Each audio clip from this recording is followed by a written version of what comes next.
Ano daw dahilan? Ano daw dahilan? Hindi na po siya pumasok. Pinagawa sa'yo? Opo. Magkano binayad? Magkano binayad sa'yo? 1K. 1K. Ano daw pahirap ikinarga? Anong pahirap ikinarga? Ano yung pahirap ay pinagawa sa'yo?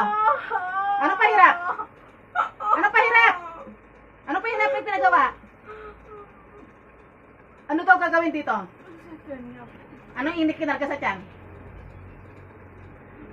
Ano yung kinarga sa tiyan? Ano yung kinarga? Parang hindi na siya. Para hindi magkanak. Ibinote na ba? Opo.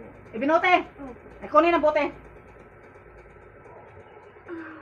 Kunin ang bote, kunin ang bote. Yung bote, kunin mo. Kunin mo, kunin mo. Basagin mo yung bote na yan. Basagin mo, lakasan mo. Ano balak nyo rito? Patayin niya na. Ha? O bakit nakabote na agad? Ba't ibinote na agad? Basagin mo yung bote, basagin. Lakasan mo. Taga saan ka makukulam? Taga saan ka? Taga saan ka makukulam? Taga saan ka? Taga saan ka? Taga saan ka makukulam?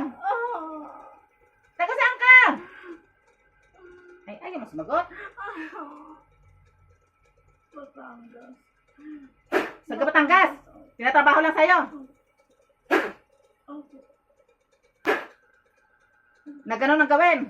Opo. Anong nilagay sa loob ng bote? Anong inilagay sa loob ng bote? Anong inilagay? Tubig. Para lumaki ang tiyan. Opo. Opo. Ano, papasok na sa barang to. Ganun ba? Ay, pinalalaki niya yung tiyan. Ha? Basagin yung bote, basagin.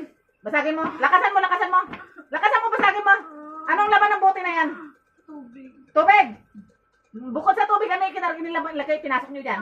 Tubig. Tubig lang. Walang litrato yan. Walang pangalan. Wala, tubig lang. Opo. Tapos ang ginong ginagawa, inorosyonan nyo. Opo. Ha? Opo. Basag na ba? Opo. Opo. Tigilan nyo na to, ha? Opo. Ha? Opo. Kailan mawawala na sa tiyan? Tanggalin mo muna na sa tiyan.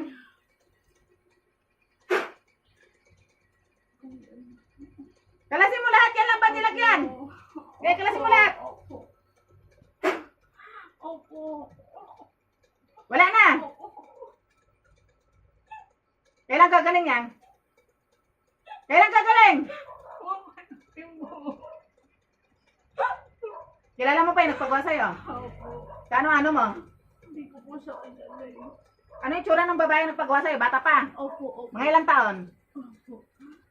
30 lang po. 30. Maputi, may itim. Maitim po, mataba. Mataba, mahaba, may sibok. Maisim po. Sige.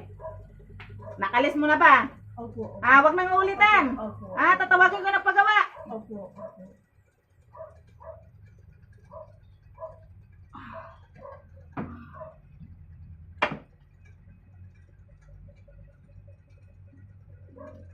Baka mo to. Pasok ko sa gamit ko.